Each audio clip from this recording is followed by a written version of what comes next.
कि जो मकाम अल्लाह ने नबियों में हमारे नबी मुस्तफा जान रहमत को अता फरमाया है, जो मकाम अल्लाह ने नबियों में हमारे नबी मुस्तफा जान रहमत को अता फरमाया है, वो मकाम अल्लाह ने वलियों में शेख अब्दुल कादिर जिलानी गौसे आजम को अता फरमाया है। हुजूर गौसे पाक का फरमान है, गौसे आजम फरमाते हैं कि जब तक मैं नहीं चाहता उस वक्त तक मेरा नाम किसी की जबान पर नहीं आता, और जब किसी की जबान पर मेरा नाम आता है तो अल्लाह तबारक व तआला उसकी मुसीबतों को दूर फरमा देता है। हमारे मारेरा के मुर्शिदों में मुर्शिद है हुजूर अच्छे मियां रहमतुल्लाह अलैह, उनके दो मिसरे हैं, वो लिखते हैं गुलामे गौसे आजम बेकसो मुस्तर नमी मानन, गुलामे गौसे आजम बेकसो मुस्तर नमी मानन, अगर मानन शबे मानन शबे दीगर नमी मानन। फरमाते हैं कि गौस पाक का गुलाम कभी बेकसर मजबूर नहीं हो सकता, कभी परेशान हाल नहीं हो सकता, मगर अगर किसी वजह से गौसे पाक के गुलाम पर मुसीबत आएगी तो एक रात को परेशान रहेगा, उसके बाद फिर वो कभी परेशान नहीं रहेगा। अल्लाह तबारक व तआला उसको परेशानियों से महफूज रखेगा। मेरे प्यारे आका अलैहिस्सलाम के प्यारे दीवानों, वलियों की कायनात में हुजूर गौसे आजम का मर्तबा, सरकार गौसे पाक का मकाम बड़ा अजीम है। आपने बहुत सुना गौसे आजम शेख अब्दुल कादिर जिलानी को, लेकिन मैं आप जो सुन चुके हैं उस पर कोई गुफ्तगू करने की बजाय मैं कुछ आपकी बारगाह में उनका पैगाम भी पेश करना चाहूंगा। मेरे प्यारे आका अलैहिस्सलाम व तस्लीम के प्यारे दीवानों, आप जानते हैं हुजूर गौसे पाक वो है जिन्नात उनके एहतराम करने वाले, वो जिन्नातों के भी पीर हैं। बल्कि सुल्तानुल आसार में शेख मुहक्किक शेख अब्दुल मुहद्दिस दहलवी लिखते हैं कि गौसे पाक का फरमान है, क्या फरमान है, ये बात किसी बुजुर्ग से मनकूल नहीं, ये बात किसी वली ने नहीं बयान की जो गौस पाक ने अपने लिए बयान की। गौस पाक फरमाते हैं इंसानों के भी पीर होते हैं, जिन्नातों के भी पीर होते हैं और फरिश्तों के भी पीर होते हैं। गौस पाक फरमाते हैं मगर मैं अब्दुल कादिर जिलानी सबका पीर हूँ। गौस पाक फरमाते हैं मैं इंसानों का भी पीर हूँ, मैं जिन्नातों का भी पीर हूँ। अल्लाह अकबर। आप अंदाजा फरमाते फरिश्तों के भी पीर होते हैं, मैं फरिश्तों का भी पीर हूँ। यानी कि बहरहाल इसके अंदर जो है वो कुछ तफसील बयान की जाती है। मेरे प्यारे आका अलैहिस्सलाम के प्यारे दीवानों, जो रुसुल मलाइका हैं, जिस तरीके से इंसानों में अंबिया रुसुल और वो अफजल तरीन हस्तियों को जो है अल्लाह अकबर मुस्तस्ना कर दिया गया है, उसी तरीके से फरिश्तों के अंदर जो अफजल तरीन हस्तियां हैं, जो अल्लाह अल्लाह जिनकी अफजलियत जो है वो बयान कर दी गई है। लेकिन गौसे पाक फरमाते हैं इंसानों के भी पीर हैं, जिन्नात के भी पीर हैं, फरिश्तों के भी पीर हैं, और फरमाया मैं सबका पीर हूँ। अल्लाह अकबर।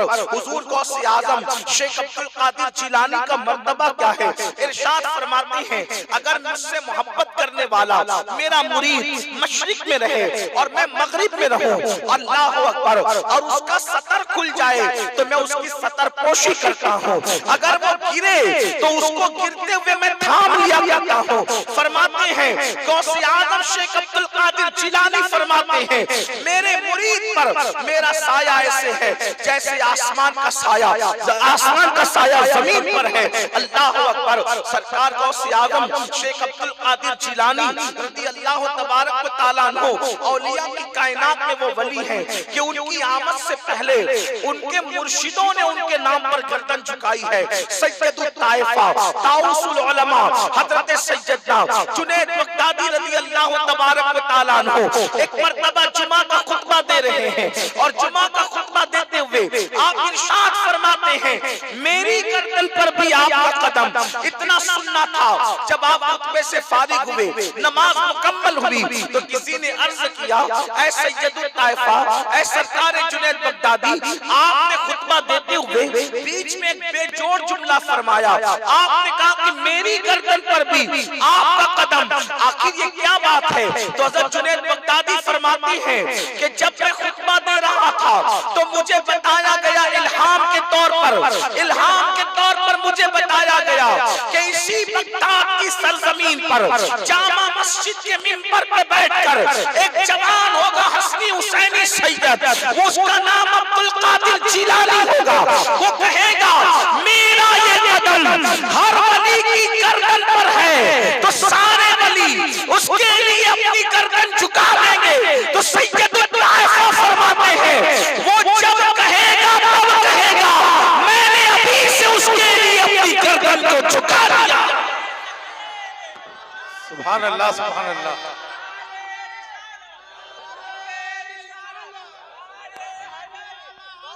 हुजूर सरकार गौसे आजम शेख अब्दुल कादिर जिलानी रज़ी अल्लाह ताला अन्हु उनके फरमाते मेरा मुरीद कभी परेशान नहीं रहेगा। तवज्जो करना, मेरे मुरीद को कभी जिन्नात नहीं सता सकते, मेरे मुरीद पे कभी बलाई नहीं आ सकती। मेरा मुरीद अगर गिरने लगता है, ठोकर लगती है, मैं उसको गिरने नहीं देते। अब आप सोचते हैं यार हम सब तो कादरी हैं, फिर हम गिरते क्यों हैं? हड्डियां भी टूटती है, हम गिरते क्यों हैं? नुकसान भी होता है, हम गिरते क्यों हैं? परेशान भी रहते हैं, जिन्नात भी परेशान करते हैं, बलाएं भी परेशान करती है। जबकि गौस पाक ने फरमाया मेरा मुरीद परेशान नहीं रह सकता। लेकिन अब आपसे पूछता हूँ, अगर हम अपने आप को ये समझते हैं कि हम सिर्फ कपड़ा पकड़कर कादरी हो जाए, तो ये हमारी गलतफहमी है। कपड़ा पकड़ने का नाम कादरियत नहीं, और रस्मी जुमलों को दोहराने का नाम सिर्फ कादरियत नहीं। कादरियत है सरकार गौसे आजम के तरीक पर चलने का। हमने कादरियत को समझा। जिस दिन कादरी बन जाओगे उस दिन लोग आपकी तरफ एहतियाज रखेंगे, मोहताज होंगे आपके। कादरियत को आपने समझा क्या है? कादरियत की निस्बत कितनी अजीम है। अरे गौसे आजम की चौखट से अगर कुत्ते को निस्बत हो जाए, तवज्जो करना, कादरियत की निस्बत की बात आई तो मुझे एक वाकया याद है, फिर मैं आगे गुफ्तगू करता हूँ, आप तवज्जो फरमाएं। कादरियत की निस्बत की बात, हुजूर गौसे आजम रज़ी अल्लाह ताला बड़े बुजुर्ग हैं, आप सब जानते हैं, बार बार आपने सुना है। आपकी चौखट पर एक बहुत सादी सीधी तबीयत के एक बुजुर्ग बैठा करते थे, और वो गौस पाक के मुरीद थे, कादरी थे। देखो कादरियत क्या चीज है, थोड़ा समझ में फिर आगे बात होगी। गौस पाक के मुरीद है, गौस पाक की चौखट पे बैठे हैं, और अपने लबो लहजे में समझा रहा हूँ कि उनको बहुत ज्यादा पढ़ना लिखना और सब चीजें नहीं आती, भोली भाली तबीयत की आती है। तो गौस पाक ने उनको ड्यूटी दे रखी थी कि बाबा बेटा मेरे घर में, मेरी खानका में जो भी मेहमान आए, तुम उनको वजू का पानी भर करके लोटे में दिया करना, तुम उनको इस्तिंजा के लिए पानी दिया करना। अब मैं उन्हें वो अपनी जबान में लोटे वाला बाबा भी कह दूं तो अच्छी बात होगी, आप समझ जाएंगे आसानी से कि मैं आपको समझाना चाहता हूँ, आपको बात समझ में आएगी। गौस पाक की कादरियत की निस्बत क्या चीज है।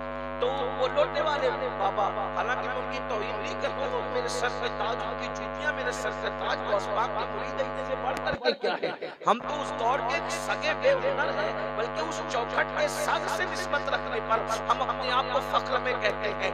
लेकिन याद रखें, जाहिर सी बात है, इतना छोटा सा काम उसी को दिया जाता है जिसके अंदर बहुत ज्यादा सलाहियत नहीं होती, इसीलिए छोटा सा काम दिया जाता है। अब लोटा भरने का, पानी के भरने का, इस्तिंजा को पानी देने का, ये छोटा काम अगर किसी को सौंपा गया होगा तो इसका मतलब ये है कि गौस पाक के दरबार में जितने लोग थे उनमें बज़ाहिर कम सलाहियत उनकी रही होगी, तभी उनको ये काम दिया गया। अगर उनकी सलाहियत ज्यादा होती तो गौसे पाक के मदरसे से अल्लाह अकबर एक साल में 3-3 हजार उलमा और फाजिल फारिग होते थे, तो जाहिर सी बात है उनके लिए और भी इंतजामात होते होंगे, तो और भी उनको इंतजाम भी सौंपा जा सकता था।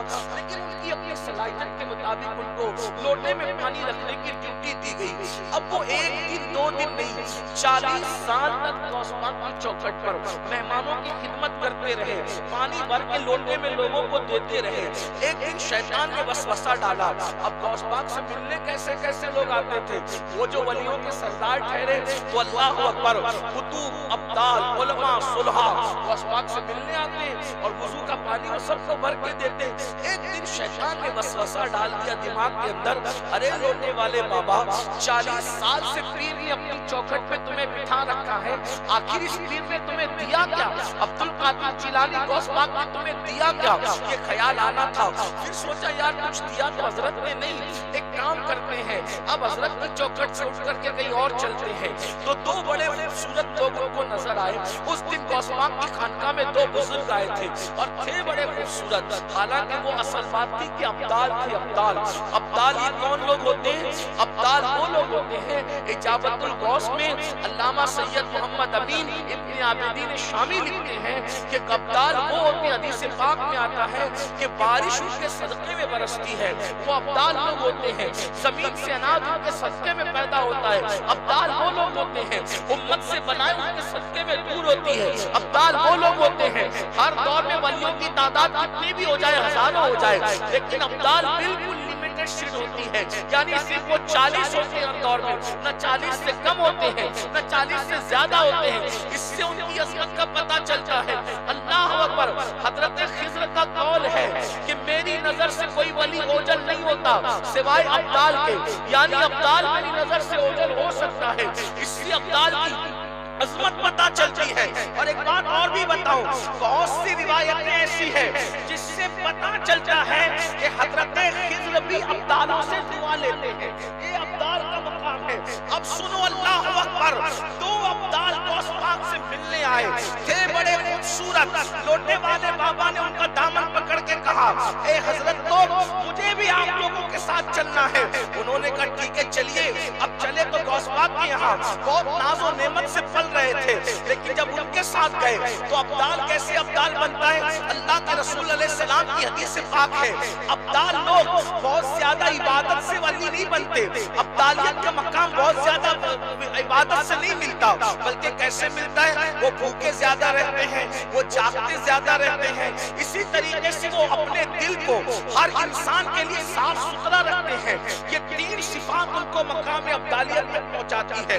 भूखे रहना, भूखे रहना, जागते रहना, कम नींद लेना, और लोगों के लिए, दोस्त और दुश्मन के लिए वो यकसा प्यार करते हैं। यानी वो किसी से नफरत नहीं करते, अपने किसी दुश्मन से नफरत नहीं करते। उनके दिल कीने से साफ रहते हैं, उनके दिल हसद से पाक और साफ रहते हैं। अल्लाह अकबर। जैसे लौटने वाले बाबा ने कहा आपके साथ चलना है, उन्होंने कहा चलिए। अब चलते चलते चल रहे हैं, ऐसे में कहा हजरत लोग मुझे भूख लगी है, ए हजरत मुझे भूख लगी है। उन लोगों ने कहा बाबा हम ऐसे बार बार खाने वाले लोग नहीं हैं, 24 घंटे में एक ही बार खाते हैं, उससे ज्यादा नहीं खाते। अगर आपको खाने पीने की आदत है तो वापस जाए। अब इन्होंने सोचा पीर से इजाजत लिए बगैर मैं तो उनकी चौखट से निकल गया, अब वापस कैसे जा सकता हूँ? तो मजबूरन फिर चल पड़े। 24 घंटे गुजरे तो एक बदल ने मुसल्ला बिछाया, 2 रकात नमाज पढ़ी, हाथ उठा के दुआ की, तो जंगल में 3 कटोरे उतरे और 3 रोटियां, एक एक कटोरा एक एक रोटी तीनों ने बांट लिया। उसके बाद फिर अगले 24 घंटे गुजरे तो दूसरे बदल ने मुसल्ला बिछाया, उन्होंने भी नमाज पढ़ी। नमाज पढ़ने के बाद दुआ की तो क्या हुआ? 3 कटोरे उतरे और 3 रोटियां गैबी आई, फिर तीनों ने बांट लिया। अब जब तीसरे 24 घंटे गुजरे तो दोनों अब्दाल ने कहा बाबा आपने तो कर लिया, आपकी बारी है। उन्होंने कहा रे भाई ये सब मुझे नहीं आता, मैं कोई पहुंचा हुआ आदमी नहीं हूँ, आप ही लोग कीजिए। कहा हजरत बारी आपकी है, अगर आप नहीं मांगेंगे दुआ तो ये 24 घंटे हम तीनों भूखे रह करके गुजारेंगे। या तो भूखे रहिए या तो दुआ मांगिए, मरता क्या ना करता। इस लौटने वाले बाबा ने भी 2 रकात नमाज पढ़ी और फिर हाथ उठा के दुआ की। दुआ का करना था। उस दिन क्या हुआ? 6 कटोरे आए और 6 रोटियां आई, 2-2 तकसीम हुई। तो दोनों ने कहा अरे आप तो कह रहे थे मैं कुछ भी नहीं हूँ, और आपके कहने पर डबल, हमारे कहने पर एक। कहा कि भाई ये किस्सा क्या है मुझे नहीं मालूम, मैंने तो बस दुआ कर दी और काम हो गया। लेकिन मैं तुमसे पूछता हूँ, तुम दोनों जब दुआ करते हो तो क्या कह के दुआ करते हो मुझे बताओ। आपने क्या कहा? मैंने तो ऐसे ही दुआ कर दी।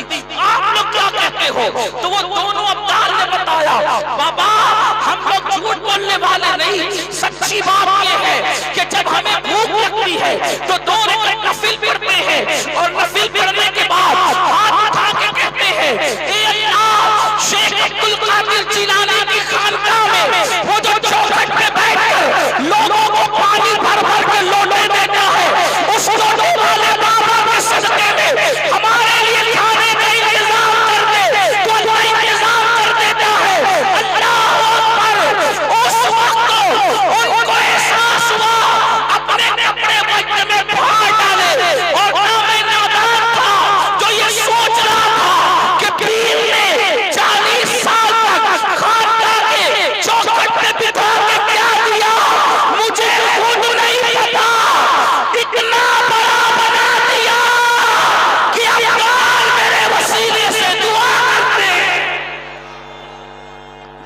नारे तकबीर, नारे रिसालत। अब्दाल मेरे वसीले से दुआ करते हैं। अब बताओ मुसलमानों, जिसकी चौखट पे बैठने वाला लोटे में पानी भर के दे, उसका ये मकाम है कि अब्दाल उसके वसीले से दुआ करे। तो वो चौखट वाले अब्दुल कादिर जिलानी की औलाद की शान क्या होगी, और जब अपनी औलाद का ये मकाम है तो गौसे आज़म का मकाम क्या? नारे तकबीर, नारे रिसालत, फैजान गौसे आज़म। मेरे इमाम कहते हैं, तेरा ज़र्रा महे कामिल है या गौस, तेरा कतरा यमे साई है या गौस, कोई सालिक है या वासिल है या गौस, वो कुछ भी है तेरा साइल है या गौस। और कहते तू अपने वक्त का सिद्दीक़ अकबर, तू अपने वक्त का सिद्दीक़ अकबर, गनियो हैदरो आदिल है या गौस। हजारों ताबई से तू फुज़ू कर, हजारों ताबई से तू फुज़ू कर, ये तबका मुजमलन फाजिल है या गौस। और वो क्या जानेगा फज़्ल मुर्तज़ा को, जो तेरे फज़्ल का जाहिल है या गौस। हमारा खात्मा बिलखैर होगा, तेरी रहमत अगर शामिल है या गौस। और कहा तूने कि जो मांगो मिलेगा, कहा तूने कि जो मांगो मिलेगा, रज़ा तुझसे तेरा साइल है या गौस। कादरियत ये है, जो कादरी बन जाए अब्दाल उसके वसीले से है कादरियत। अब हम कहते हैं मौलाना परेशान है, हम तकलीफ गौसपाक को कहते हैं कि मेरा मुरीद परेशान नहीं होगा। हमारे मुर्शिद अच्छे कहने का नाम है गौसे आज़म, बेकसो मुस्तर नमी माना, अगर माना शबे माना शबे भी गर्दनी माना। और एक बात आपको और बताऊं, जो गौसपाक का हो जाता है उसके दुश्मन से उसको लड़ना नहीं पड़ता है। जो फरमाए, जो गौसपाक का हो जाता है टाइम वेस्ट करने की जरूरत नहीं है दुश्मनों के पीछे। गौसपाक कहते हैं मुरीदी ला तखफ वाशिन फइन्नी, मुरीदी ला तखफ वाशिन फइन्नी अज़ूमुल कातिलुल इंदल क़िताली। मेरे मुरीद मत घबराना, इसलिए कि अल्लाह ने मुझे ये मर्तबा दिया है कि मैं दुश्मनों को कत्ल करने वाला हूं।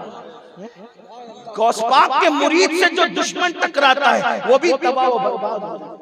गौसपाक कहते हैं जो मेरे मुरीद से टकराएगा मैं उसको तबाह करूं। बेशुमार मिसालें हैं उसकी, बल्कि लोग पता करें ना करें, लोग जाने ना जाने और लोग माने ना माने, हमारी जमात के बड़े बुजुर्ग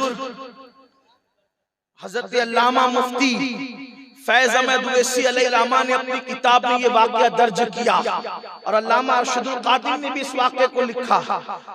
अगर कोई हिंदू काफिर भी गौसपाक से दिल लगा ले, मुर्शिद गौसपाक उसकी भी लाज रखते हैं।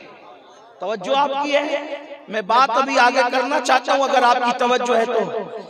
गौसपाक के बारे में आला हजरत फरमाते हैं, कहते हैं वहाबी राफ़ज़ी की कोर बंदी कि हिंदू तक तेरा कायल है या गौस।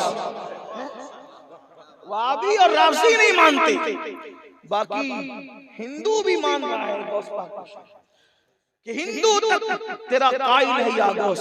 एक मर्तबा का वाकया है राजा रणजीत सिंह के दौर का वाकया। राजा रणजीत सिंह का नाम आपने सुना होगा, बहुत देर नहीं गुजरे अभी। उस दौर का वाकया ये था। देखो मैं एक बात आपसे कहता हूं, वलियों से, नबियों से, अल्लाह से उसी को सब कुछ मिलता है जिसका अकीदा सच्चा होता है। डामाडोल लोगों को कुछ नहीं मिलता, वो हमेशा शक में रहते हैं। जो अहले शक हैं अगर में मगर में रहते हैं, बस यकीन वालों पर फैजान बरसता है छमा छम, और शक वाले हमेशा शक में डूबे रहते। शक वाले न बनो। अगर मियाँ बीवी में शक पैदा हो जाए तो वहां रिश्ता नहीं निकलता। अगर पीर मुरीद में शक पैदा हो जाए तो क्या बात है, तो नबी और उम्मती में शक पैदा हो जाए तो क्या बात है, अल्लाह और बंदे में शक पैदा। शक ही का नाम तो निफाक है, शक को ही तो निफाक कहते हैं और शक वाले को मुनाफिक कहते हैं, वरना और क्या चीज है मुनाफिक। तो रंजीत सिंह के दौर का वाकया है। एक सुन्नी घर में 11वीं की फातिहा होती थी, न्याज होती थी। पहले तो सब यही था, 1857 से पहले न्याज फातिहा से मना करने वाले कोई लोग थे नहीं, मजाक उड़ाने वाले थे नहीं। बल्कि अमीर खुसरो कहते हैं, अपने दौर की बात फरमाते हैं कि हमारे गांव में, हमारे शहर में जो नदी है, उस नदी के अंदर जो मछली है, वो मछली भी सुन्नी है। हज़रत अमीर खुसरो ने अपने दौर में लिखा कि हमारे दरिया की मछली भी सुन्नी है, उन्होंने अपने ज़ौक़ से लिखा। तो बहरहाल इसका मतलब ये है कि पहले सब सुन्नी लोग थे, तो और चंद जो वो 2-2.5% ईरान से बादशाह लोग किसी सियासी जरूरत के तहत ले आए थे, मगर वो तो थे ऐसे कुचले दबे और मुंह छुपाए छुपाए, जैसे लिबास काला है वैसे मुंह काला किए फिरते रहते थे। उनकी कोई गिनती भरती नहीं थी, इसलिए मुल्क की अक्सरियत सुन्नी थी। तो 11वीं होती थी तो पड़ोस में एक हिंदू खातून रहती थी। हिंदू, अल्लामा उवैसी लिखते हैं, उस हिंदू खातून ने इससे पूछा, इस सुन्नी खातून से, कि ये बड़े एहतमाम से तुम करती हो, क्या है ये? तो कहा ये 11वीं है बहन, 11वीं। तो कहा 11वीं क्या होती है? तो कहा हमारे 11वीं वाले बड़े पीर गौसे पाक, जिन्होंने मुर्दे जिंदा किए, जो वलियों के सरदार, हमारे नबी की औलाद। फिर उसने जो भी बताया होगा, आजकल गौस पाक का नाम तो लेते मगर गौस पाक क्या, ये लोगों को पता नहीं है। इसलिए कि जिस कौम को कलमा पता ना हो, उस कौम को गौस पाक क्या पता हो। जिस कौम को ईमान मुजमल और मुफस्सल पता ना हो, उस पाक को गौस पाक की शान क्या पता हो। अल्लाह अकबर। कोई पूछ ले तो कहा बाप दादा करते थे, हम भी करते हैं। याद रखो, दीन सीखो। यही तो उलमा रोना रोते हैं कि दीन हमारे पास नहीं है। लेकिन बहरहाल फिर क्या हुआ, उसने बताया, इत्तेफाक से वो हिंदू खातून थी, उसने गौस पाक का जिक्र सुना। अब मुर्शिद गौस पाक तो है ही ऐसे, जो सुन ले दीवाना हो जाए। वो हिंदू खातून भी जो है वो शैदाई हो गई। और अब वो बात बात में 11वीं वाले पीर, 11वीं वाले पीर, 11वीं वाले पीर करने लगी, यानी गौस पाक का नाम लेने लगी। ऐसा हुआ कि पड़ोस का एक मुसलमान का नाम निहाद मुसलमान, वो पापी था और वो थी बड़ी खूबसूरत, तो उससे वो शैदा हो गया।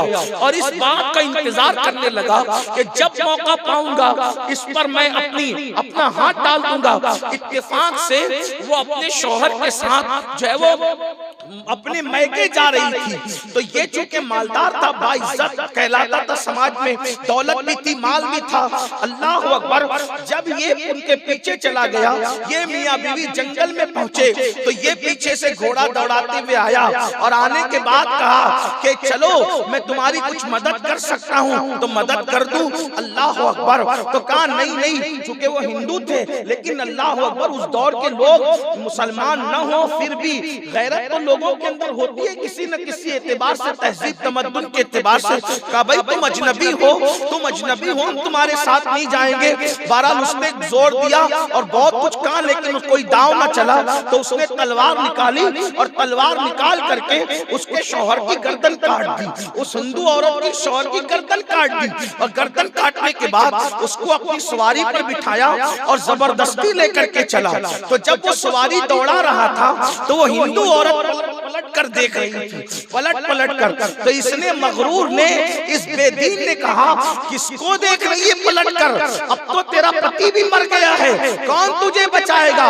तो उसने कहा मैं तो 11वीं वाले पीर को देख रही हूँ, मैं 11वीं वाले पीर का इंतजार कर रही हूँ, क्योंकि मेरी पड़ोसन ने मुझे बताया था कि जब मुसीबत में कोई दिल से 11वीं वाले पीर को याद करता है तो 11वीं वाला पीर अल्लाह के इश्क से उसकी मदद फरमाते हैं। मैं 11वीं वाले पीर को देख रही हूँ। उस बेदीन ने कहा वो 11वीं वाला पीर तो मर चुका है, वो क्या मदद करेगा।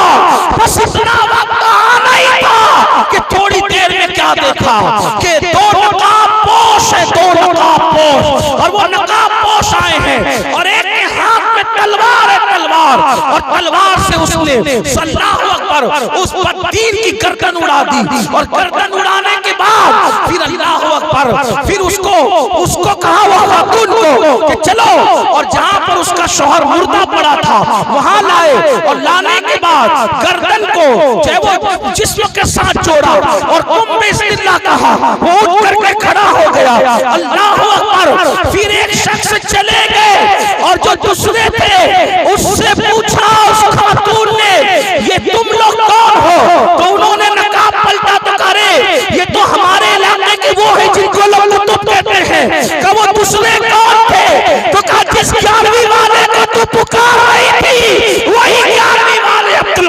चिल्लाए। नारे तकबीर, नारे रिसालत। आज़म ये है गौस पाक की, कोई माने ना माने मजाक उड़ाए, हम सुन्नी मानते मानते रहेंगे, हमें किसी दलील की जरूरत नहीं है। लेकिन आपसे सुन्नियों कहता हूँ, गौस पाक कहते हैं अगर मेरे मुरीद को ठोकर लगे तो गिरने से बचाता, उसकी सतरपोशी करता। गौस पाक ये भी फरमाते हैं मेरे मुरीद की किस्मत में जो गुनाह लिखा है, मैं उस गुनाह को ख्वाब में तब्दील करके उसको हकीकत में बचाता। उसमें एक वाकया भी है, बल्कि एक मुरीद ख्वाब देखता है कि उसने ख्वाब में 100 औरतों से ज़िना किया, और जब ख्वाब से वो बेदार हुआ तो उस पर असर भी था उस ख्वाब का। गुस्ल किया और जो है वो घबरा कर गौस पाक की खानकाह में गया, तो फजर का वक्त था।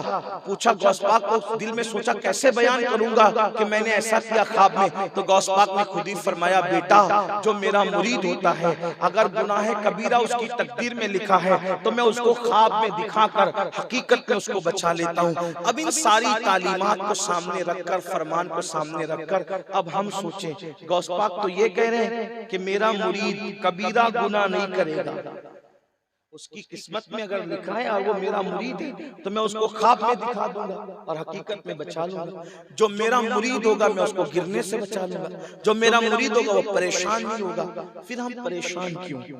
इसका मतलब ये है कि कहीं न कहीं हमारे मुरीद होने के अंदर कुछ मिस्टेक है, कोई कमी है। आप कहेंगे वो कैसे?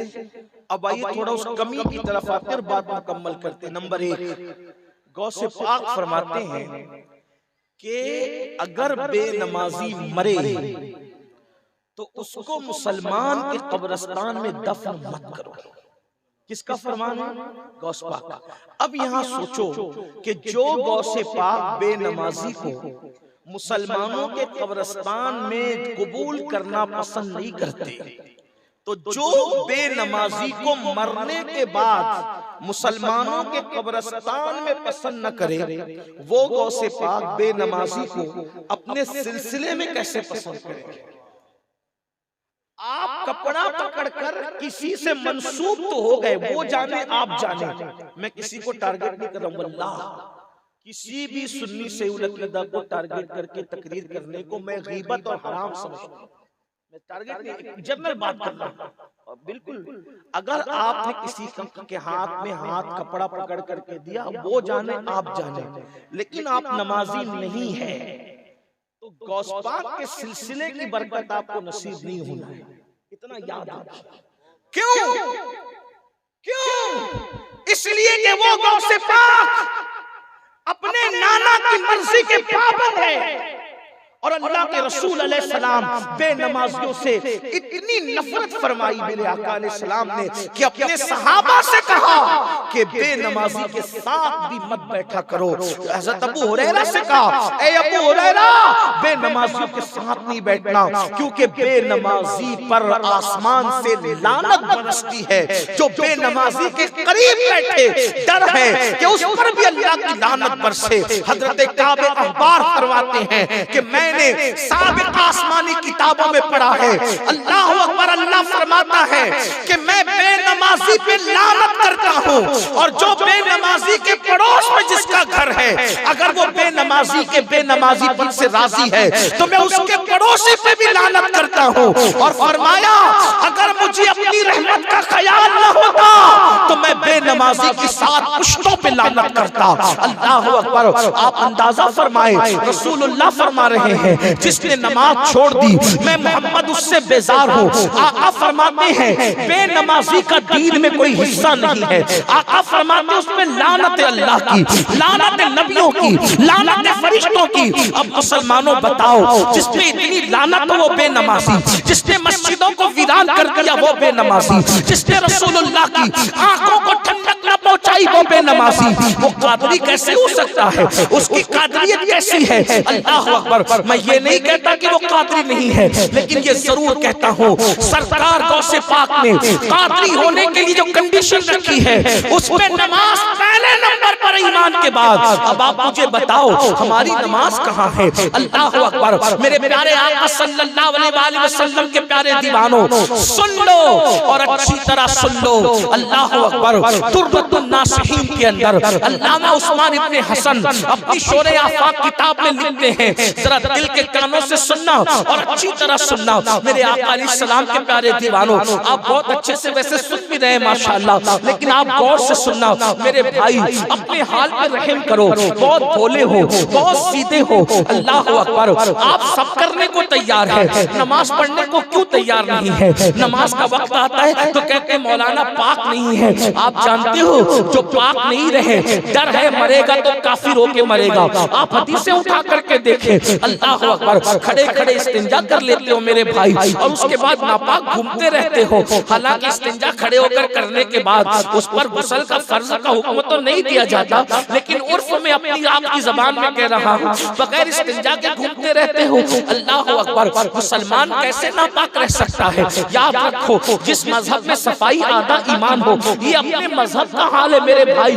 हमारे मजहब में नहाने और गुस्ल करने की इतनी अहमियत है कि अल्लाह के रसूल की एक ज़ईफ हदीस है, मेरे आका ने उस दौर में सहाबा को कहा, आज हिंदुस्तान वालों को गुस्ल की अहमियत नहीं पता, लोग पानी बहुत फरावानी के साथ है। आज से 1450 साल पहले अल्लाह अकबर, जब पानी अरब में खरीद के मिलता था, अब भी पानी सस्ता महंगा है और पेट्रोल सस्ता है अरब में, अब भी 14 सदियां बीतने के बाद भी। लेकिन उस दौर में जब पानी लोगों को नहीं मिलता था, तब मेरे आका ने इस्लाम ने फरमाया कि जुमा का गुस्ल तर्क मत करना। अगर जुमेरात की रात का खाना बचाकर उसको बेचकर उस पैसे से पानी खरीदना पड़े तो भी वो रात का एक टाइम का खाना मत खाओ, जुमेरात की रात का, और वो पैसे से वो खाना बेचकर उस पैसे से पानी खरीदो और पानी खरीद के गुस्ल करो। आप अंदाजा फरमाए, हालांकि ये वजूब में नहीं है, लेकिन गुस्ल की अहमियत में आपको बता रहा हूँ। आप अंदाजा फरमाए, जिस मजहब के अंदर जहाँ पानी न मिलता हो, इतनी ताकीद की गई गुस्ल जुमा के लिए, और आजकल मुसलमान जो है वो नापाक घूम रहा है। अल्लाह अकबर। अंदाजा तो करो। अल्लाह अल्लाह। मेरे आका मुस्तफा जान रहमत के गुलामों, अल्लामा उस्मान इब्ने हसन की लिखी हुई जो रिवायत पढ़ना चाहता था उसको दिल के कानों से, मेरी माँ और बहनें भी मौजूद है, वो भी सुने। अल्लाह अकबर। एक मर्तबा मेरे और आपके आका मुस्तफा करीम रऊफुर रहीम सल्लल्लाहु अलैहि वसल्लम अपने असहाब के साथ बैठे हुए हैं, सरकार अपने सहाबा के साथ जलवगर है।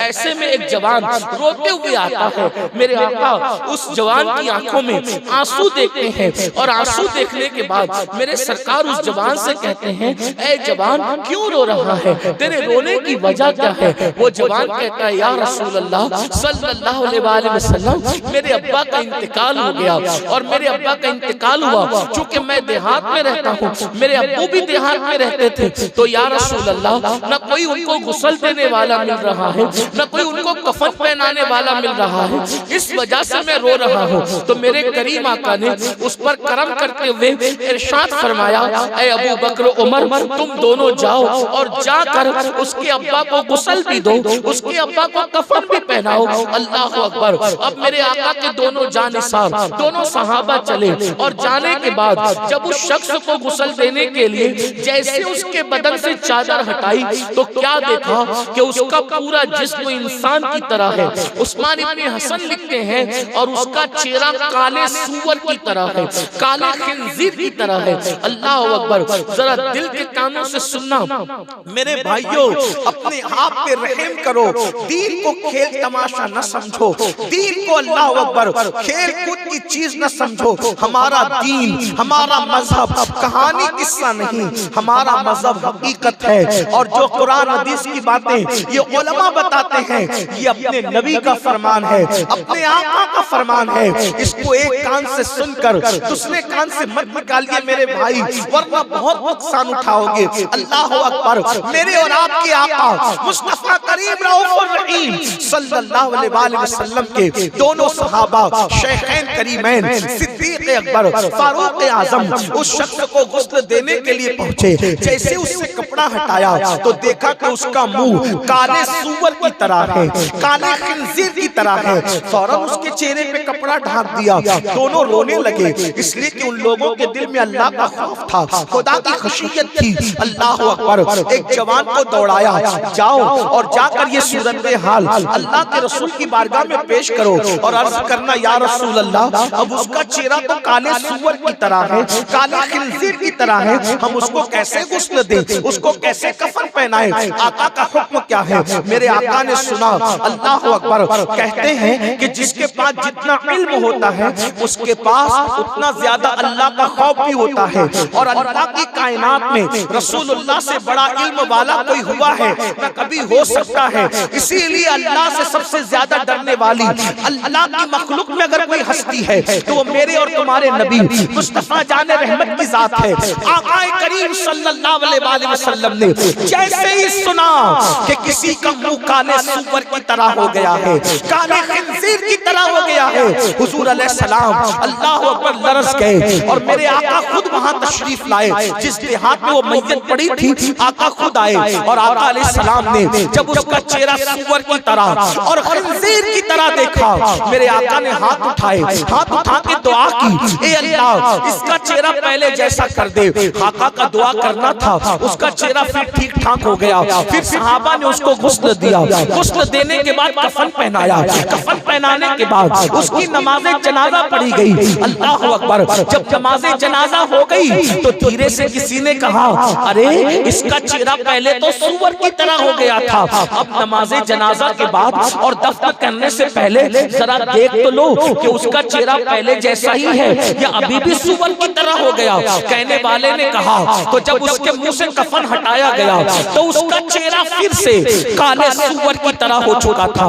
नमाज़े जनाजा के बाद भी उसका चेहरा काले खिंजीर की तरह हो चुका था।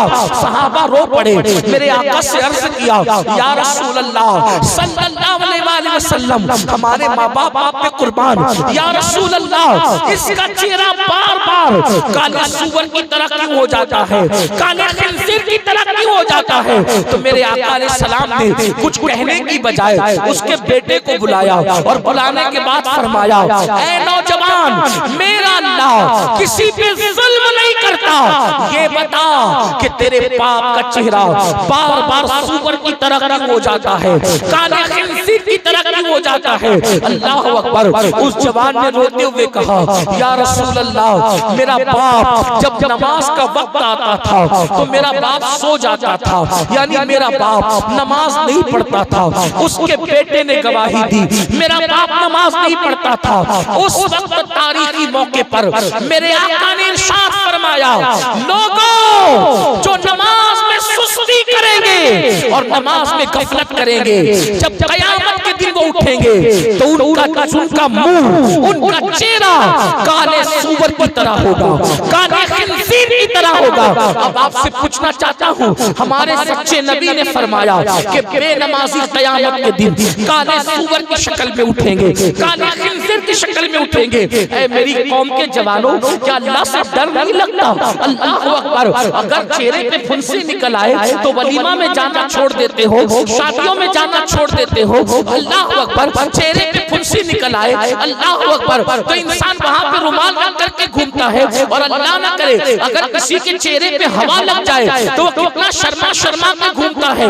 मुझे बताओ, चेहरा टेढ़ा हो जाए तो छुपा छुपा के फिरते हो, जब ये चेहरा नमाज न पढ़ने की वजह से काले सूअर की तरह होगा तो काले सूअर का मुंह लेकर अल्लाह की बारगाह में कैसे खड़े होंगे, अल्लाह की बारगाह में कैसे हिसाब दोगे? याद रखो, ये महफिल गौसे पाक के नाम की महफिल है और गौसे पाक फरमाते हैं, बेनमाजी को मुसलमान के कब्रिस्तान में दफन मत करो, खुदा के लिए अपने हाल पे रहम करो। बल्कि मेरे आका अलैहिस्सलाम तो अपने सहाबा से कहते हैं, ऐ मेरे सहाबा, दुआ करो अल्लाह किसी को बदबख्त और महरूम न करे। सहाबा ने अर्ज़ की, या रसूल अल्लाह, बदबख्त और महरूम कौन होता है? आका ने फरमाया, जो नमाज नहीं पढ़ता वो बदबख्त भी है और वो महरूम भी है। मेरे भाई, अल्लाह के रसूल अलैहिस्सलाम ने एक मकाम पर फरमाया, ऐ मेरे सहाबा, जहन्नम में एक वादी है, वादी, उस वादी का हाल ये है कि जहन्नम में 5 मरतबा, दिन में 5 मरतबा जहन्नम भी उस वादी से पनाह मांगता है। और वो वादी इतनी सख्त है, कितनी सख्त है, आका सच्चे नबी फरमाते हैं, उसमें अगर पहाड़ डाल दिया जाए, पहाड़, तो पहाड़ भी उसमें पिघल जाएंगे। आका से सहाबा ने पूछा, आका उसमें कौन दाखिल होगा, उसमें किस किसको रखा जाएगा?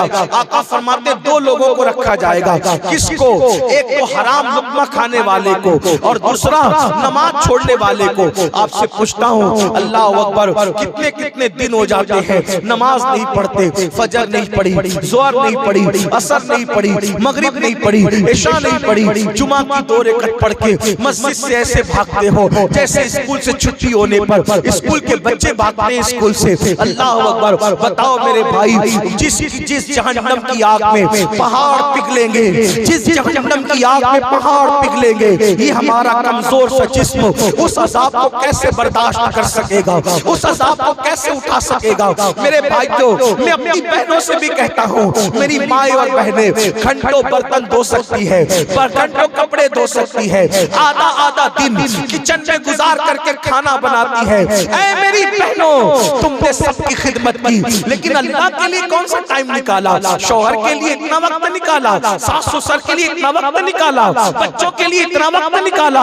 बिल्कुल निकालो, लेकिन अल्लाह अकबर, मेरी माँ और बहनों सुन लो, जब तुम मर जाओगी शौहर दूसरी बीवी कर लेगा। जब तुम मर जाओगी, ये तुम्हारे बच्चे जिनके लिए ना तुम सर्दी देखती हो ना गर्मी देखती हो, कभी तुम्हारे लिए मग़फ़िरत की दुआ भी नहीं करेंगे। अरे जीते जी छोड़ देने वाली औलाद मरने के बाद माँ बाप के लिए क्या मग़फ़िरत की दुआ करेगी? हम तो अपनी छोटी सी उम्र में देख रहे हैं, अगर बाप मालदार हो और लंबी उम्र हो जाए तो बेटा बेटी दुआ करते हैं कि बुढ़ा मरे तब हमारे पास माल आए। यानी माल की मोहब्बत इतनी लोगों के दिलों में रच बस गई है कि माँ बाप की मौत की लोग दुआ करते हैं। नादानों, जो बाल बच्चे जीते जी काम नहीं आ रहे हैं, वो मरने के बाद क्या हमारे लिए दुआ करेंगे मग़फ़िरत की? बल्कि कहता हूँ, अल्लाह करे सबकी औलाद वफादार हो, सबकी औलाद फरमा बरदार हो। लेकिन मेरी बहनों, तुमने कपड़े तो धोए घंटों, तुमने बर्तन तो धोए घंटों, तुमने सबकी खिदमत की, 10 मिनट नमाज का वक्त नहीं निकाला। अल्लाह अकबर, मुझे बताओ, सच्चे नबी फरमा रहे हैं उसमें पहाड़ पिघल जाएंगे, पहाड़। हमारा जिस्म कितना कमजोर है, अगर इसको मच्छर काट ले हम बर्दाश्त नहीं कर पाते, अगर बत्ती का झटका लग जाए बर्दाश्त नहीं कर पाते, मक्खी हमारे जिस्म पे चले बर्दाश्त नहीं कर पाते। मेरे भाइयों बहनों, अगर कोई हमें जोर से डांट दे तो हम रोने लगते हैं। अल्लाह अकबर, हम डांट बर्दाश्त नहीं कर सकते, मच्छर का डंक बर्दाश्त नहीं कर सकते। हाय हाय, वो जहन्नम के बिच्छू जिनके बारे में किसी मौलवी साहब का कौल नहीं, किसी लीडर का कौल नहीं, बल्कि मेरे और तुम्हारे सच्चे नबी का फरमान है। मेरे आका फरमाते हैं, वादी लमलम के अंदर खच्चरों की तरह मोटे मोटे बिच्छू है, खच्चर की तरह मोटे मोटे बिच्छू है, और हर बिच्छू के मुंह में 70 डंक है, और हर डंक में एक एक जहर की थैली है। वो जब बेनमाजी को डसेंगे, मेरे सच्चे नबी फरमाते हैं, जब वो बेनमाजी को डसेंगे, अल्लाह अकबर, आका ने फरमा दिया है, तुम्हारे मुंह से जो निकली वो बात होके रही। अपने आप पे रहम करो, ऐ मालकान की जमीन पे बसने वालों, अपने आप पे रहम करो।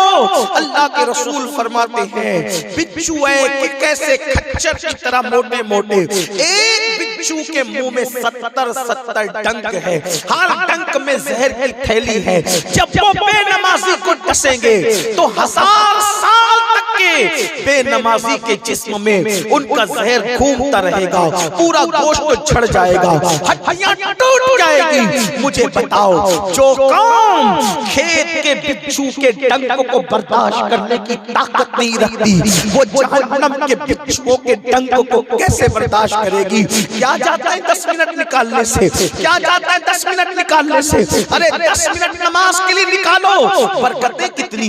वो नमाज, मेरे आका फरमाते हैं, जब तुम अपना सर सजदे में रखते हो तो अल्लाह और तुम्हारे दरमियान जितने पर्दे, सारे पर्दे उठा दिए जाते हैं। अल्लाह अकबर, नमाज की बरकतें हैं। नमाज पढ़ो, चेहरा नूरानी हो, नमाज पढ़ो, रिस्क में बरकत हो, नमाज पढ़ो, उम्र में बरकत हो, नमाज पढ़ो, औलाद फरमा बरदार हो, नमाज पढ़ो, बिगड़ियां बने। वरना याद रखें, अपनी गुफ्तगू समेट कर अब बात इख्तिताम को ले जाते व्यस्त करूं, अगर नमाज नहीं पढ़ोगे, अल्लामा शमसुद्दीन आए कहा, हजरत दुआ करें। मैं आया, मुझसे कहें सैयद साहब दुआ करें, कोई आया पीर साहब दुआ करें। एक बात याद रखना, कोई वली भी आपके लिए दुआ करे, जिम्मेदारी से कह जा रहा, वली की दुआ भी आपके लिए कबूल नहीं होगी। क्यों? क्योंकि मेरे आका ने फरमाया जो नमाज छोड़ देता है अल्लाह नेकों की दुआ से उसका हिस्सा उठा देता है। कितना ही बड़ा वली, जो नमाज छोड़ दे अल्लाह नेकों की दुआ से उसका हिस्सा खत्म कर देते। मैं ये भी आपसे कह दूं, नमाज के पाबंद बनो, हमें किसी की दुआ की जरूरत नहीं है। क्यों? क्यों? इसलिए कि हमारे नबी हमारे लिए इतनी दुआ कर चुके, इतनी दुआ कर चुके कि अरफात के मैदान में दुआ करते करते हाथ थक गए तो आका ने हाथ नीचे कर दिया, मगर दुआ करना खत्म नहीं। जिसके नबी ने इतनी दुआ की उम्मत के लिए, हमें किसकी दुआ की जरूरत? हमें किसकी दुआ की जरूरत? आखिरी बात बस करके बात खत्म कर रहा हूँ। बात कादरियत की करनी थी, लेकिन आखिरी बात कर रहा हूँ, तवज्जो करें। अल्लाह के नबी का फरमान है, सुन लो। अभी अल्लामा साहब दिल का दर्द पेश कर रहे थे कि जालिम हुक्मरान, जालिम हुक्मरान, जालिम, है ना, जालिम हुक्मरान की बात पूरी दुनिया में हो रही है। तवज्जो फरमाओ भाई, मेरा भैया बैठ जाओ, बाबा नजराना भी रखो। मैं देखिए, मैं लोगों से कहता हूँ कि नजराना दो किसी को तो उसको इनकार नहीं करना चाहिए। आला हज़रत अली रहमान ने लिखा, जो हदिये का इनकार करेगा, हदीस पाक है, एक दिन अल्लाह उस पर ऐसा लाएगा कि वो मांगेगा तो भी लोग उसको नहीं देंगे। तो मैं घमंड के लिए, तकब्बुर के लिए इनकार नहीं कर रहा हूँ। आप ला के दे रहे, मेरे नबी की नालैन का सदका है। लेकिन मेरे लिए इस वक्त सबसे बड़ा नजराना ये है कि आप मेरी बात सुन लें और अमल करें। और अगर आपको बात अच्छी लगती है वाकई कि भाई नजराना देना ही चाहिए इसको, तो आप इस तरह दीजिए कि एक जेब से निकालिए और दूसरी जेब में उसको रखिए। ठीक है। और एक जेब से निकालिए, दूसरी जेब में जितना देना है। और जब दूसरी जेब में जमा हो जाए तो जलसा खत्म होने के बाद जब फजर की नमाज के लिए अपने मोहल्ले की मस्जिद में जाना, तो फजर की नमाज जमात से पढ़ना और वही नजराना मेरी तरफ से भी और आपकी तरफ से भी अपने मस्जिद के इमाम को दे दे। ये करो बस तकरीर इत्मीनान से सुनो, बहुत अच्छे सुनो। मेरे भाइयों, हमको तो आप देते हो, देते रहोगे। हमारे लिए अल्लाह ने गौस पाक के सदके में हजारों दरवाजे खोल रखे हैं, लेकिन आपके मस्जिद के इमाम के लिए आपके सिवा और कोई नहीं है, उनको कोई पूछने वाला नहीं है। इसलिए अपने इमामों की खिदमत करो, ज्यादातर अपने इमामों पे खर्च करो, अपने माँ बाप पे खर्च करो। आप यहाँ देते ठीक है, मैं मना नहीं कर रहा हूँ, लेकिन थोड़ा इत्मीनान से सुन ले। आखिरी बात जो कर रहा था, पूरी दुनिया में रोना रोया जा रहा है, जालिम हुक्मरान, है ना। अगर किसी मुल्क में काफिर भी हुक्मरान न हो, तवज्जो करो, मुसलमान हुक्मरान अगर हो और आप हो जाए बेनमाजी, तो भी वो आपको वैसे ही सताएगा जैसे आपके हुक्मरान आपको सता रहे। वजह क्योंकि अल्लाह के रसूल अलैहिस्सलाम ने फरमाया, आका फरमाते, हुजूर का फरमान है, कुछ याद रहना रही है, याद रखना। अल्लाह के रसूल अलैहिस्सलाम फरमाते हैं, जो बंदा नमाज छोड़ दे अल्लाह उस पर से अपने करम की अमान हटा लेता है। यानी वो अल्लाह की अमान से, पनाह से बाहर कर दिया जाता है, उसको निकाल दिया जाता है। अब सुनना, जो अल्लाह की अमान से बाहर निकले फिर उसको कोई पनाह नहीं दे सकता, न रसूलुल्लाह पनाह देंगे, न गौस पाक पनाह देंगे, न गरीब नवाज। भाइयों, जो हैं सब अल्लाह के बंदे। हम सुन्नियों के अकीदे में हर नबी अल्लाह का बंदा, हर वली अल्लाह का बंदा, हर सहाबी अल्लाह का बंदा। हमारा अकीदा यही है, हम नबी को सब कुछ मान के भी जब कलमा पढ़ते तो कहते अब्दुहू, वो अब्दुहू है। इससे ज्यादा हमारा अकीदा और क्या है? मेरे इमाम ने कहा, इमाम अहले सुन्नत जब नबी की नात कहते हैं तो यहाँ आकर के उनका कलम रुकता है। वो कहते हैं, तेरे तो वस्फ ऐबे तनाही से है बरी, हैरान हूं मेरे शाह, मैं क्या क्या कहूं तुझे, क्या क्या कहूं तुझे। अब क्या क्या में क्या आता है? तो चूंकि वो कोई जाहिल शायर नहीं थे, वो जाहिल पीर नहीं थे, वो जाहिल नाम नियाद आशिक रसूल नहीं थे, वो आशिक भी थे और फकीर भी थे, वो शायर भी थे और आलिम भी थे। जब इश्क ने कहा, हैरान मेरे शाह, मैं क्या क्या कहूं तुझे, तो किसी को गुमान हो सकता था ये क्या क्या में क्या कह देंगे, तो फौरन उसके बाद जवाब लिखा, देखा, लेकिन रज़ा ने खत्म सुखन इस पे कर दिया। खालिक का बंदा सब कुछ होकर भी खालिक का बंदा, और यही हमारा सब कुछ होकर भी खालिक का बंदा। लेकिन अहले बिदअत से फिर फर्क भी किया, वो भी बंदा मानते हैं, हम भी बंदा मानते हैं, लेकिन फर्क क्या है? वो बंदा अपनी तरह मानते हैं, लेकिन हमने ये कहा खालिक का बंदा, खालिक का आका कहूं। खालिक का बंदा हमारी तरह नहीं, बल्कि मखलूक आका भी है। खालिक का बंदा, तो याद रखो, जिसको अल्लाह पनाह न दे, अल्लाह जिसको अपनी पनाह से बाहर कर दे, उसे कोई पनाह नहीं दे सकता। दुनिया की कोई ताकत पनाह नहीं दे। ये जो आज मुसलमान दर दर की ठोकर खा रहा है, आज मुसलमानों के घरों पे जो बुलडोजर चल रहे हैं, क्या आपने नहीं देखा? जो कौम बरसों से खुदा के घर को वीरान कर रही है, तो उस कौम का घर भी आबाद रहेगा। ये सब कठपुतली हैं, हुक्मरान और जुल्म करने वाले। रस्सी तो किसी और के हाथ, उसकी मर्जी के बगैर पत्ता नहीं हिलता। अगर हम सुधर जाएंगे तो आज भी गजनवी जैसा बादशाह तुम्हें नसीब होगा, और अगर नहीं सुधरोगे तो ये कुछ भी नहीं हो रहा है जो आज होगा, इससे बढ़ करके हो सकता है। इसलिए अपने मसाइल का हल ना नोटों में है ना ओटों में है। हमारे मसाइल का हल कल भी अल्लाह की चौखट पे था, आज भी अल्लाह की चौखट पे है, और क़यामत तक अल्लाह की चौखट पे है। आप कहेंगे अमीनुल कादरी, अगर अल्लाह की पनाह हो तो क्या होता है? मैंने कहा एक मिसाल से समझाकर बात पूरी करते हैं। देखो, अगर अल्लाह किसी को अपनी पनाह में ले ले तो दुश्मन भी पालने पे मजबूर हो जाए। दुश्मन पाले, दुश्मन पाले, अल्लाह की पनाह मिल जाए, अल्लाह की पनाह। देखिए, हजरत मूसा अलैहिस्सलाम जब पैदा होने वाले थे तो अल्लाह ही ने फिरौन को ख्वाब दिखाया कि कोई बच्चा पैदा होगा।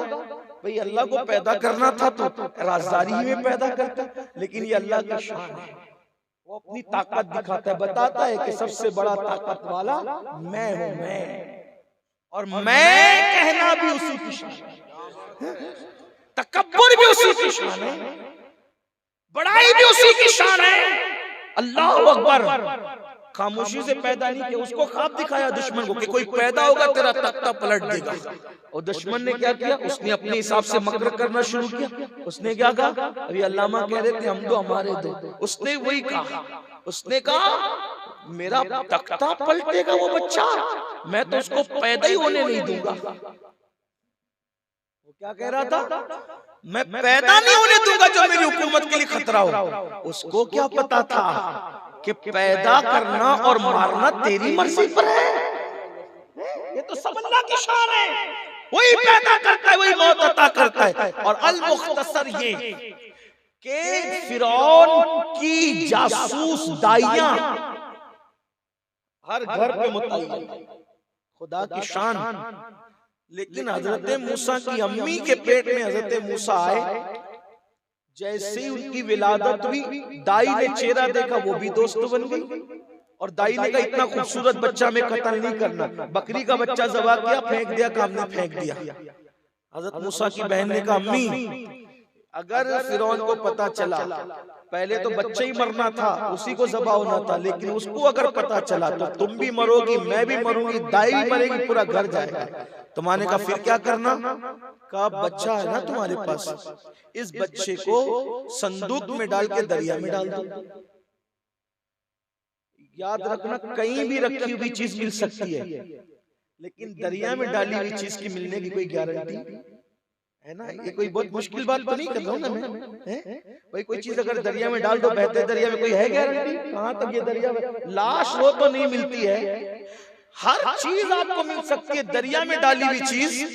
इसीलिए लोग कहते हैं कि नेकी कर दरिया में डाल। ये मतलब उसका यही है कि जो चीज दरिया में डाल दो मतलब भूल जाओ, अब मिलना ही नहीं, उसमें नहीं मिलना है, यही तो है। लेकिन लकड़े की संदूक तैयार हुई, हजरत मूसा को उसमें डाल दिया, बंद कर दिया। ममता माँ की तो माँ की ममता होती है ना, माँ ने वो संदूक लिया, रात के अंधेरे में दरिया में डाली, तो माँ के दिल पे क्या गुजरी, वो भी नबी की माँ।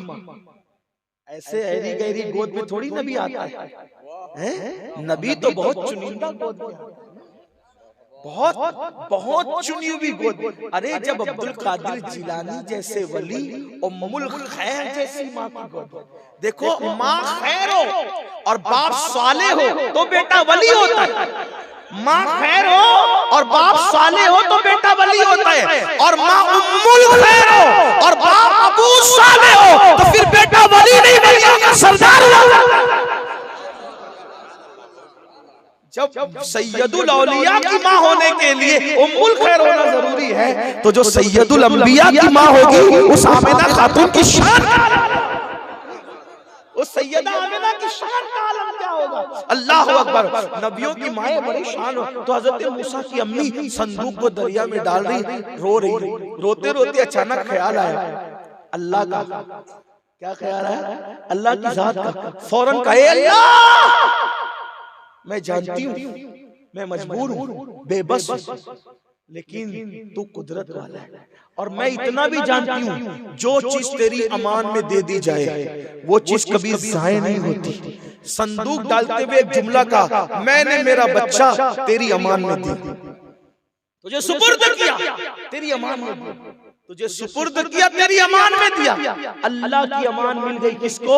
मूसा को। अब बड़ा मशहूर वाक़या उसकी तरफ नहीं जाता, वो संदूक बहता हुआ आया और खुदा का करना सीधा फिरौन के महल में जो नहर जाती थी उसमें घुस गया। फिरौन अपनी बीवी के साथ बैठा हुआ था। फिरौन की बीवी मोमिना, फिरौन काफिर। ए अल्लाह, ये काफिर के घर में तूने मोमिना को क्यों भेजा? तवज्जो करें, फिरौन जो खुदा होने का दावा करता है उसके घर में तेरी मोमिना बंदी पहले से आई है, तो अल्लाह फरमा रहा है तू फिरौन का निकाह देख रहा है, मैं मूसा की परवरिश देख रहा हूं। अल्लाह की शान है ये, अल्लाह की शान। अल्लाह की शान तुम और हम क्या जाने। अरे नादान, करोड़ों माओ से ज्यादा मेरा अल्लाह अपने बंदों से प्यार करता है। बंदे ने अल्लाह की कदर नहीं की, सबके लिए टाइम निकाला, रब के लिए टाइम नहीं निकाला। फिरौन अपनी बीवी के साथ बैठा हुआ, यानी मूसा के पहुंचने से पहले उसकी उनकी हिफाजत का इंतजाम पहुंच गया फिरौन के महल। किस तरह से अल्लाह बैठा है। संदूक आई, आसिया, हजरत आसिया उठी, उठने के बाद संदूक निकाला तो खोला, खूबसूरत बच्चा। फिरौन ने कहा ये वही बच्चा है जिसका मुझे ख्वाब आया था। ये मेरी बीवी ने कहा छोड़ ये सब, क्या तोहमत परस्ती, ये वही बच्चा क्या? वो इतनी दूर से बह के आ रहा है, देख के संदूक नजदीक की है, ये दूर से बह के आ रहा है। अरे फिरौन, तुझे मुझे औलाद नहीं है, लोग ताना देते हैं लावलद है, इसी को बेटा बना लो, इसी को बेटा बना लो। अब बीवी की कही हुई बात तो शोहर टालता नहीं जल्दी, वो बेटा बनाने की बात आई तो लिया गोद में। बहुत खूबसूरत थे। देखो नबी जो होता है दौर में सबसे खूबसूरत नबी होता है, उनका नसब सबसे आला होता है, उनका किरदार सबसे, यानी हर दौर में नबी जैसा कोई नहीं होता। जब गोद में लिया वो भी सोचने लगा क्या खूबसूरत बच्चा है, मैं इसको पाल लूंगा, अपनी औलाद बना लूंगा। अब वो फिरौन जिसने इतने बच्चे काटे, इसकी पैदाइश के खात्मे के लिए, इस वजूद के खात्मे के लिए इतने बच्चे कत्ल कर दिए। अब उसने अपने महल की दाइयों से कहा इसको जो दूध पिलाएगा उसको इनाम। लेकिन हजरत मूसा ने किसी दाई के दूध को मुंह नहीं लगाया।